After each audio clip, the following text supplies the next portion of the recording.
Details చూస్తే నెల్లూరు జిల్లా సర్వేపల్లి నియోజకవర్గంలో సంచలనం విషయం వెలుగు చూసింది.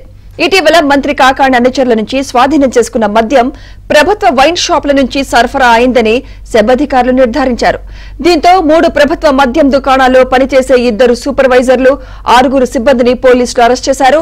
పరారీలో ఉన్న మరో సూపర్వైజర్ కోసం గాలిస్తున్నారు.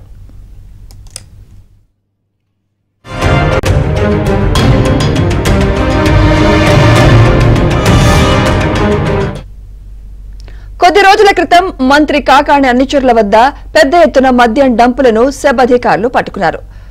పొదలకూరు మండలంలో 2649, ముత్తుకూరు మండలంలో 4232 మద్యం సీసాలను స్వాధీనం చేసుకున్నారు. అయితే ఆ మద్యం ప్రభుత్వ ఆధీనంలో నడుస్తున్న వైన్ షాపుల నుంచి సరఫరా అయినట్లు అధికారులు గుర్తించారు.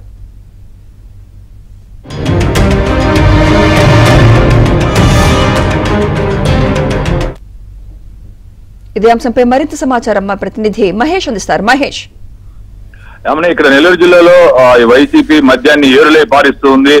ఎక్కడికక్కడ డంపులు భారీ ఎత్తున బయటపడుతూ ఉన్నాయి.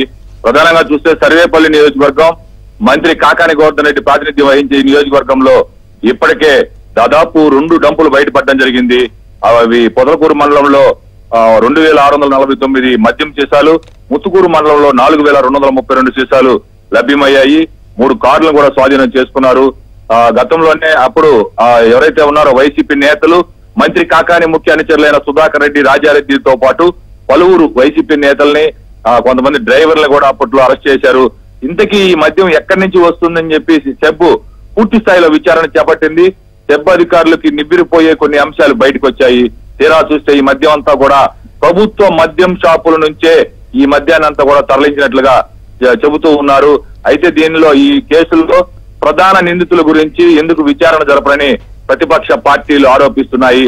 ప్రధానంగా మాజీ మంత్రి సోమిరెడ్డి చంద్రమోహన్ రెడ్డి ఇదే అంశాన్ని ప్రస్తావిస్తూ ఉన్నారు.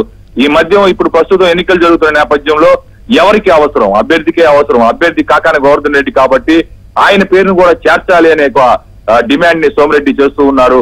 మరోవైపు కావల్లో కూడా ఏకంగా ప్రభుత్వ సచివాలయంలోనే మద్యం సీసాలు లభ్యమయ్యాయి. ఎక్కడికక్కడ పెద్ద ఎత్తున మద్యం డంపు చేసి రేపు రాబోయే ఎన్నికల్లో ఈ మద్యం ఎరగా చేసి ఓట్లు దండుకోవాలని వైసీపీ పెద్ద ఎత్తున కుట్ర పన్నుతుంది. దాదాపు 10 రోజుల ముందు నుంచి కూడా ఈ మద్యం పంపిణీ మొదలైంది. కొద్దిసేపటి కిందట కోవూరు నియోజకవర్గంలో కూడా విడవలూరులో దాదాపు 100 కేసుల మద్యాన్ని సెబ్ అధికారులు పట్టుకున్నట్టుగా చెప్తున్నారు.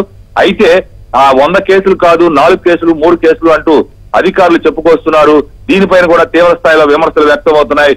కొంతమంది అధికారులు అధికార పార్టీకి తొత్తులుగా వ్యవహరిస్తూ పెద్ద ఎత్తున మద్యం దొరికినప్పుడు కొంతమేరే మద్యం చూపిస్తున్నారనే అనుమానాలు కూడా ప్రజలు, ప్రతిపక్ష పార్టీల నేతలు అనుమానిస్తున్నటువంటి పరిస్థితి ఉంది.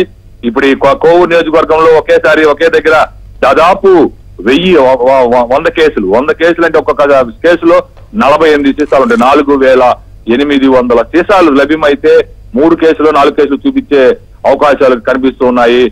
మొత్తం మీద దీనిపైన ఎన్నికల అధికారులు అయితే సరైనటువంటి చర్యలు తీసుకోవాలి, పూర్తి స్థాయిలో విచారణ జరపాలి. ఈ మధ్యంలో ఇప్పటికే మంత్రి కాకాణి గోవర్ధన్ రెడ్డి ముఖ్య అనుచరులు వాళ్ళ ఇళ్ల దగ్గరే, వాళ్ళ సంబంధించిన ప్రాంతాల్లోనే ఈ మద్యం పట్టుకున్నారు. ఆ కేసుల్లో వాళ్ళు కూడా ఉన్నారు మంత్రి అనుచరులకు అయితే ప్రస్తుతం మద్యం అవసరం లేదు. ఈ ఎన్నికల్లో నిలబడింది అభ్యర్థులు కాకాణి గోవర్ధన్ రెడ్డి కాబట్టి, అలాగే రామిరెడ్డి ప్రతాప్ కుమార్ రెడ్డి, ప్రసన్న కుమార్ రెడ్డి కాబట్టి వాళ్ళపైన కూడా కేసులు నమోదు చేయాలని మాజీ మంత్రి సోమిరెడ్డి చంద్రమోహన్ రెడ్డితో పాటు ప్రతిపక్ష పార్టీల నేతలందరూ కూడా డిమాండ్ చేస్తూ ఉన్నారు. Right, thank you Mahesh.